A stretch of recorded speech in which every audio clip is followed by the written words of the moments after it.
समीर दाऊद वानखेड़े का फर्जीवाड़ा धीरे धीरे सामने आ रहा है। एक आईपीएस अधिकारी जो समीर वानखेड़े के पड़ोसी थे, जिनको लेके कुछ उनकी अनबन हो गई और उनके लड़के को 27A में फंसाने का काम किया गया। जो लड़के की बेल एप्लीकेशन फाइल की गई है, उसमें कहा गया है कि कोई भी एनसीबी का अधिकारी घर में नहीं आया, घर से बच्चे को बुलाकर ले गए और फर्जी मामला बनाकर 27A में गिरफ्तार कर लिया गया। जिस लड़के को फंसाया गया उसके पिताजी भी आईपीएस अधिकारी हैं। पड़ोसी से अनबन हो तो जेल में डालने का खेल जो इनका है, जो फर्जीवाड़ा है, ये खुलने लगा। और एक अधिक जानकारी दे रहा हूँ कि जिस लड़की को इन्होंने डिवोर्स दिया था, वानखेड़े को डर लग रहा था कि लड़की हमारे खिलाफ कभी भी खड़ी होगी। उनके चचाजाद भाई को एक पेडलर के जरिए उसके यहाँ पे ड्रग रखवा दिया और राज्य सरकार की एजेंसी जो है एएनसी, उससे उसे गिरफ्तार करवाने का काम किया है। लड़की के घर वालों को डराने की कोशिश की गई कि हमारे खिलाफ बयान दोगे तो पूरे खानदान को ड्रग पेडलर बना के जेल में डाल देंगे। लेकिन धीरे धीरे सारा फर्जीवाड़ा इनका सामने आ रहा है। निश्चित रूप से इनके पिताजी ने हमारे खिलाफ मानहानि का दावा 1.25 करोड़ रुपए का डाला है। उसमें इन्होंने मांग की है कि नवाब मलिक को ट्वीट करने से, मीडिया में बात करने से रोका जाए। इंटरिम रिलीफ मांगी है। मेन जो पिटीशन है उस पर सुनवाई बाद में होगी। हाई कोर्ट ने उस पर सुनवाई की थी और कुछ हाई कोर्ट के ऑब्जर्वेशन थे कि एक विधायक और पार्टी का जिम्मेदार प्रवक्ता होने के नाते और गहराई से चीज़ों को देखना चाहिए था। इस ऑब्जर्वेशन के बाद हमने और चीज़ों को गहराई से देखी। महानगर पालिका के सारे रिकॉर्ड हमने निकाले। जो इंटरपोलेशन का शब्द आ रहा था उसके भी सारे सबूत हमने जुटाए और हमने इनके स्कूल के दाखिले से लेकर लिविंग सर्टिफिकेट तक सारे कागजात हमने उपलब्ध कराए। हाई कोर्ट के माननीय जज साहब के सामने कागज़ को रखा गया। हाई कोर्ट के ऑर्डर से ये कहा गया कि जो पिटिशनर है उसे भी आप सर्व कर दो। सारे कागजात हमने उन्हें सर्व किए हैं और आज दोपहर 2:15 बजे 2:15 में जज साहब अपने चेम्बर में दोनों पक्षों को इस जो कागजात हमने अतिरिक्त दिए हैं उस पर सुनेंगे और उसके बाद जो इंटरिम रिलीफ जो मांग रहे हैं कि इनके बोलने पे रोक लगाई जाए, ट्वीट करने पे रोक लगाई जाए, उसमें जज साहब अपना फैसला सुनाएंगे। जो मेन पिटीशन है 1,25,00,000 रुपए का, उस पर सुनवाई बाद में होगी। लेकिन सारे तथ्य हमें जो उपलब्ध हुए थे हमने कोर्ट के सामने रखा है। समीर दाऊद वानखेड़े यांचा फर्जीवाडा हळूहळू समोर येऊ लागलेला आहे। ज्या पद्धतीने शेजारी असणारे एका आयपीएस अधिकारीशी यांचा वाद झाल्यानंतर त्यांच्या मुलाला कुठेतरी खोटे 27A मध्ये त्यांनी फसवण्याचं काम केलं। त्यांनी NDPS कोर्टमध्ये बेल ॲप्लिकेशनमध्ये ही मागणी केलेली आहे की त्या इमारतीतला CCTV हे तपासून बघा। त्यांच्या घरी कुठलीही रेड झाली नाही। वानखेडे स्वतः व त्यांचे अधिकारी कंपाऊंडमध्ये फिरत होते। मुलाला घरातून बोलून घेतलं आणि बोगस केस करून ड्रग मिळाला त्यांना फ्रेम करण्यात आलेला आहे। त्या व्यतिरिक्त आणखीन एक गंभीर विषय आहे की ज्या मुलीला यांनी पहिल्या लग्न करून डिवोर्स दिला होता, वाद निर्माण झाल्यानंतर ती मुलगी कुठेतरी समोर येऊन लोकांसमोर सगळं यांचा भंडाफोड करेल या भीतीपोटी एका ड्रग पेडलरच्या माध्यमातून त्यांचा जो कझिन ब्रदर आहे, कझिन भाऊ आहे, त्याच्यावर एक पेडलरच्या माध्यमातून त्यांच्याकडे हे ड्रग ठेवण्यात आला। मग जे राज्य सरकारची एजन्सी ANC त्यांच्या माध्यमातून अटक करण्याचा त्यांनी कट कारस्थान रचला। आजही तो पोरगा त्या मुलीचा जो यांची पहिली पत्नी आहे त्याचा कझिन ब्रदर अजून तो तुरुंगात आहे आणि त्याला अडकवल्यानंतर त्या कुटुंबियाला धमकी देत होते वानखेडे, जर माझ्यासाठी तुम्ही समोर आले संपूर्ण कुटुंबाला मी ड्रगच्या केसमध्ये तुरुंगात टाकणार, सुटू देणार नाही, या प्रकारे आतंक यांनी निर्माण केला होता। हळूहळू यांच्या फर्जीवाडा हे जे मुंबईत करत होते ते समोर येऊ लागलेलं आहे। दुसरा विषय असा आहे की यांच्या वडिलांनी हायकोर्टामध्ये 1,25,00,000 रुपयाची मानहानीचा दावा माझ्या विरोधात दाखल केला होता। त्याच्यात सुनवाई झाली। सुनवाई दरम्यान जज साहेबांनी ऑब्झर्वेशन केला होता की एक आमदार असताना, एक पक्षाचा प्रवक्ता असताना सखोल आणखीन याच्यात कुठेतरी बघितलं पाहिजे होता। हे ऑब्झर्वेशन आल्यानंतर आम्ही सगळं महानगरपालिकेचे जे दस्तावेज आहे ते तपास केला, पत्रद्वारा ते सगळे माहिती काढली, सर्टिफाईड कॉपी घेतली, त्याचबरोबर शाळेचा यांचा दाखला, ॲडमिशन फॉर्म, लिव्हिंग सर्टिफिकेट, सगळे जे काही दस्तावेज आहेत ते आम्ही उपलब्ध करून घेतलेले आहे आणि ते परवा जज साहेबांच्या समोर आम्ही ठेवल्यानंतर पुन्हा उद्या कालच सकाळी आम्ही ते जज साहेबांकडे ॲफिडेव्हिटद्वारे सादर केला होता। जज साहेबांनी सांगितलं की आपण हे जे पेटिशनर आहे त्यांना सर्व करा आणि आज दुपारी 2:15 हे चेंबरमध्ये सुनावणीची तारीख देण्यात आली। निश्चित रूपाने जे पुरावे आमच्याकडे आहे आम्ही कोर्टासमोर सादर करतो। जे इंटरिम रिलीफ त्यांनी मागितलेलं आहे की नवाब मलिकच्या बोलण्यावर कुठेतरी बंधनं घाला, ट्विट करण्यावर बंधनं घाला, त्याच्यावर सुनवाई आज पुन्हा होणार आहे। मग त्याच्यावर आदेश येईल। जे मेन पिटिशन आहे त्याच्यावर नंतर सुनावणी होणार आहे। जे सगळे आमच्याकडे दस्तावेज होते ते आम्ही मान्य न्यायालयासमोर सादर केलेले आहे। कल जो है समीर वानखेड़े की बहन ने और उनकी जो पत्नी है उन्होंने ट्वीट किया था बर्थ सर्टिफिकेट समीर वानखेड़े का। समीर वानखेड़े जाली नोट के भी खिलाड़ी हैं और जाली कागजात कैसे बनाए जाते हैं, करारे कागज़ सामने रख रहे हैं, लेकिन जिस दिन पैदा होकर सर्टिफिकेट निकाला था वो सामने रखना चाहिए था। फर्जीवाड़ा है, छुपाने की कोशिश की जा रही। हमने सारी चीज़ें न्यायालय में रखी है। ये जाली करारा सर्टिफिकेट नहीं, जब पैदा हुए थे जो सर्टिफिकेट मिला था वो दिखाएं, ये हम मांग करते हैं।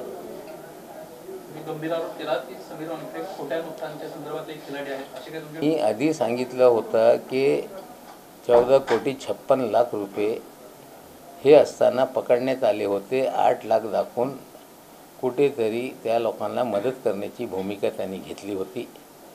त्या प्रकरणामध्ये आधीच मी बोललो। आता हे जाली नोट आणि फर्जीवाड्यात मास्टर आहे। करारा ताजे सर्टिफिकेट दाखवत आहे। जन्म झाल्यानंतर जे सर्टिफिकेट त्यांनी प्राप्त केला होता, कुठलेही व्यक्ती बर्थ सर्टिफिकेट कधीही घाल करत नाही।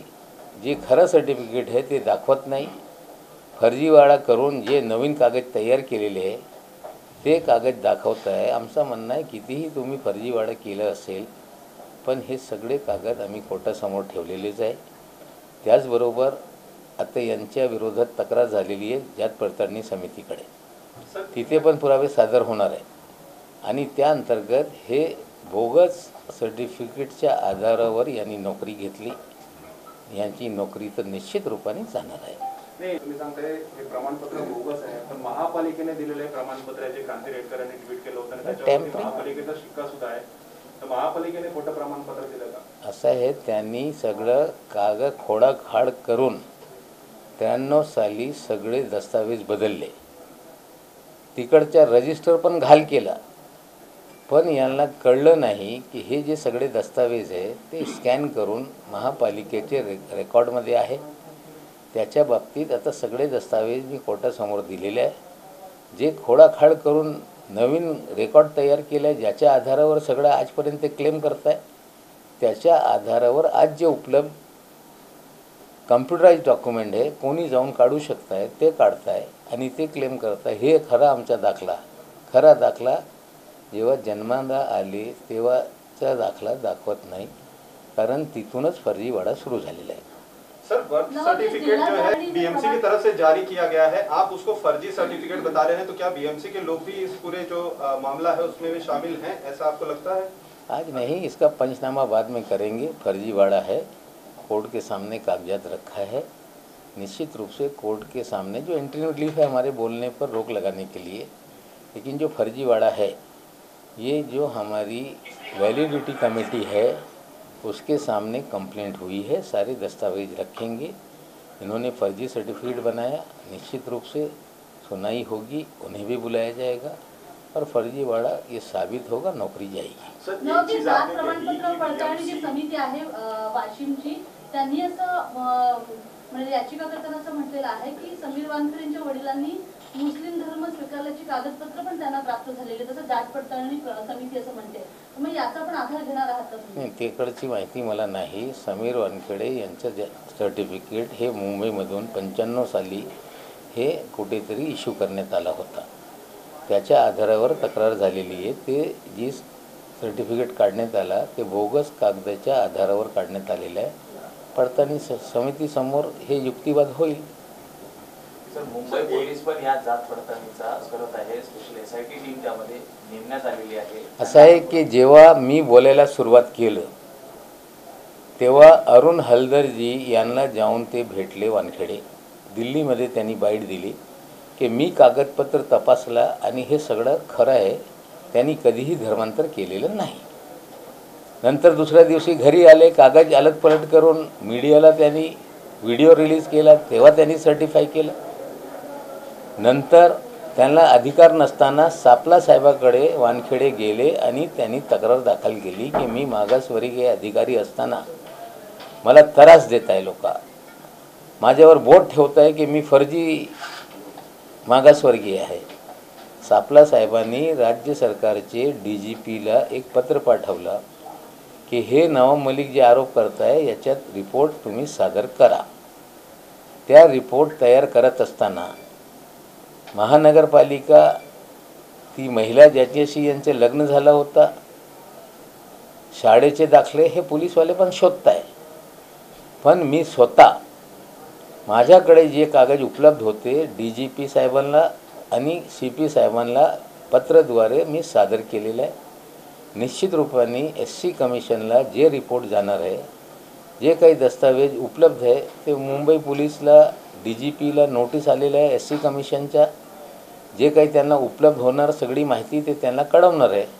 पण निश्चित रूपाने यांचा फर्जीवाडा आहे, हळूहळू ते उघडकीस येत आहे. तुम्ही 2 शाळांचे दाखले समोर आणले. नाही, मी 2 शाळेचे दाखले नाही, मी संपूर्ण यांचे कारकिर्दीतले जे काही कागदपत्र आहेत ॲडमिशनपासून सगळे कागद मी काढून मी मान्य न्यायालयाकडे सादर केलेलं आहे. मी तेच कागद DGPला पाठवलेलं आहे.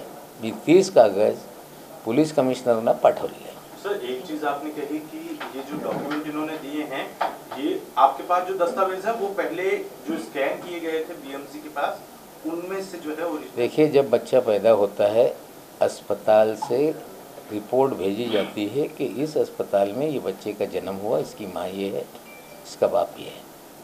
उसका रजिस्टर महानगर पालिका में भेजा जाता है, उसकी एंट्री होती है. फिर बच्चे के परिवार के लोग सर्टिफिकेट के लिए जाते हैं. जब सर्टिफिकेट बनता है उसका भी रजिस्टर बनता है और वो सर्टिफिकेट जो दिसंबर 79 में इशू हुआ था वो सारे दस्तावेज उस समय हैंड रिटन सारे कागजात रहते थे. महानगर पालिका ने सारे दस्तावेज को स्कैन करके रिकॉर्ड में रखा है और उसके बाद महानगर पालिका ने ऑनलाइन बर्थ सर्टिफिकेट का सिस्टम तैयार किया. नए सिस्टम में धर्म का कॉलम ख़त्म हो गया है, लेकिन रजिस्टर में धर्म लिखा जाता है. और पुराने जो सर्टिफिकेट इशू होते थे वो हैंड रिटन एक लाइट ग्रीन कलर सी ग्रीन कागज़ पे इशू होता था। सभी लोगों को वो इशू हुआ है उस समय जब तक कंप्यूटराइज सिस्टम नहीं था। वो सारे दस्तावेज़ महानगर पालिका के जो भी स्कैन आर्काइव है उसमें सेव है। हमने सारे कागजात वहाँ से निकाले। कब टेम्पर किया गया, कैसे बदला गया, आज मैं उस पर बात नहीं करूँगा, कोर्ट में मामला है। लेकिन सारे दस्तावेज हमने महानगर पालिका से सर्टिफाइड कॉपी निकाली, स्कूल से सर्टिफाइड कॉपी निकाली, और वो पुलिस कमिश्नर, डीजीपी और हमारे जो वकील हैं उनके जरिए न्यायालय में एफिडेविट द्वारे हमने रखा है। एक प्रश्न असा उठतो की क्रांती रेडकरांनी जो दिला आहे तो दाखला कशा पद्धतीने तयार करण्यात आला, याच्यात महापालिका अधिकाऱ्यांचा काही सहभाग आहे का बोगस दाखला देण्यामध्ये? त्याच्यात बराचशा काही घोल आहे। आज त्याच्यावर मी भाष्य करत नाही, ते फर्जीवाडा एक व्यवस्थित प्रेस कॉन्फरन्स घेऊन मी माहिती देणार आहे। आज एक दुसरा ट्वीट केलेला आहे अमरावती संदर्भातलं भाजप आमदार त्यांच्या संदर्भातलं ते ट्वीट आहे, त्याबद्दल काय ऑडिओ क्लिप देखील आहे त्याच्यामध्ये। नाही असं आहे की ते कुठेतरी म्हणजे ट्विटरवर एक क्लाउड डिस्कशन होते, त्याच्यात खोटा बोलत आहे। कुठल्या पद्धतीने भाजपची लोक खोटारडे आहे त्या क्लाउड डिस्कशनमध्ये सगळं जे उपलब्ध झालेलं आहे त्याच्या आधारावर ते क्लाउड डिस्कशनची क्लिप आणि माझे मत त्याच्यात मी लिहिलेलं आहे।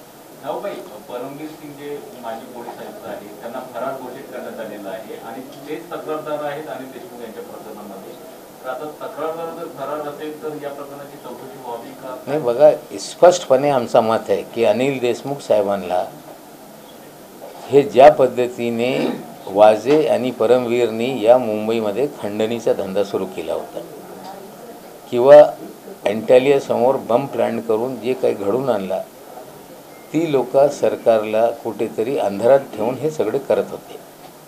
विधानसभेमध्ये जेव्हा प्रश्न आला तेव्हा पण कमिशनरनी गृहमंत्र्यांना, मुख्यमंत्र्यांना मिसगाईड केलं। जेव्हा सगळी माहिती समोर आल्यानंतर यांचा बदली करण्याचा निर्णय झाल्यानंतर त्यांना वाटू लागलं की कुठेतरी इन्क्वायरी पुढे गेली तर आम्हाला अटक होणार आहे। मग काही भाजपचे मदतीने अनिल देशमुख साहेबांच्या विरोधात मेलद्वारे तक्रार करण्यात आली। हे झाल्यानंतर काही वकील CBIच्या माध्यमातून करा, असा FIR करा अशी भूमिका तो लोकांनी घेतली। मग CBIने त्याचा FIR दाखल करून घेतला दिल्लीमध्ये आणि FIR दाखल झाल्यानंतर अनिल देशमुख साहेबांना अडचणीत आणण्याचा राजकीय डाव झालेला आहे। म्हणजे यंत्रणेचा दुरुपयोग करून जे अधिकारी भ्रष्ट आहे, ज्यांच्या विरोधात गुन्हा दाखल झालेला आहे, त्यांनी आरोप केल्यानंतर त्यांना अटक झालेली आहे। हे काल पवार साहेबांनी स्पष्ट सांगितलेलं आहे, तुम्ही कितीही आम्हाला त्रास द्या, जे काही तुम्ही करताय त्याचे आम्ही उत्तर देऊ। देशमुख साहेबांना कुठेतरी गुंतवण्यात आलेलं आहे, फर्जीवाडा आहे तिकडे, आणि निश्चित रूपाने शेवटी न्यायालयात हा प्रकरण असताना आम्हाला संपूर्णपणे खात्री आहे की हे सगळं जे सत्य आहे ते समोर येईल। पण तक्रारदार हाच फरार आहे आणि त्याच्या तक्रारीवर हे त्रास अनिल देशमुख साहेबांना होत आहे, हे लोक बघताय। हा सगळा राजकीय डाव होता सरकारला बदनाम करण्यासाठी। अनिल देशमुख साहेबांना अडचणीत आणण्यात आला आणि आज नाही उद्या याच्यातली सत्यता जी आहे ते कोर्टाच्या समोर येईल। भाई, लेकिन जैसे ये जो एप्लीकेशंस थी उसके ऊपर ये जांच जो है बिठाई नहीं गई है। ये जयश्री पाटिल परमवीर की ही कंप्लेंट पे जयश्री पाटिल ने इसको पुलिस स्टेशन में कंप्लेंट की थी। जो सारी गैंग है, जो जयश्री पाटिल हो और उनके और कोई साथी हो, देवेंद्र फडणवीस हो, ये बहुत सारे मामले में ये गैंग अलग अलग मामलों में सामने है। एक सोची समझी साजिश के तहत अनिल देशमुख जी को परेशान किया गया है, उन्हें फंसाया गया है, सरकारी एजेंसी का दुरुपयोग हुआ है, राजनीतिक उद्देश्य से राजनीतिक दलों के द्वारा ये सारा खेल किया गया है, लेकिन इसका हिसाब किताब किया जाएगा। तो ये आपने जो गैंग बताइए कौन कौन ठीक है, सारे गैंग के किरदार अन्य केसों में देखेंगे तो चेहरे सामने आ जाएंगे। परमवीर को जिस तरह से है ढूंढेंगे हम, महाराष्ट्र में होगा तो तुरंत पकड़ेंगे। लेकिन हम अमित शाह जी से, केंद्रीय गृह मंत्रालय से मांग करते हैं कि तत्काल भगोड़ा कमिश्नर है जिसे कोर्ट ने भगोड़ा घोषित किया, आप ढूंढें और हमारे सुपुर्द करें। सर, आप आरोप लगाया समीर वानखेड़े की जो पहली पत्नी थी उनके भाई को ड्रग्स प्लांट करके फंसाने की धमकी दी गई, जब भी आपने ये धमकी नहीं दिया गया, उन्हें फ्रेम किया गया है। आज नहीं कल वो सारा फर्जीवाड़ा भी सामने आएगा। एक अलग सवाल है, जिस तरह से सलमान खान को लेकर राज्य सरकार ने, हेल्थ डिपार्टमेंट ने फैसला लिया है मुस्लिम समुदाय में जागरूकता के लिए, इसे चुनाव से जुड़ा जा रहा है, पूछा जा रहा है सलमान खान ही क्यों, हो सकते दूसरे एक्टर्स भी हो सकते हैं। और आ जाएं, सभी एक्टर वीडियो बना के करें, उनका भी इस्तेमाल करने के लिए सरकार तैयार है। भगोड़ा है, ढूंढेंगे हम, महाराष्ट्र में होगा तो तुरंत पकड़ेंगे। लेकिन हम अमित शाह जी से, केंद्रीय गृह मंत्रालय से मांग करते हैं कि तत्काल भगोड़ा कमिश्नर है जिसे कोर्ट ने भगोड़ा घोषित किया, आप ढूंढें और हमारे सुपुर्द करें।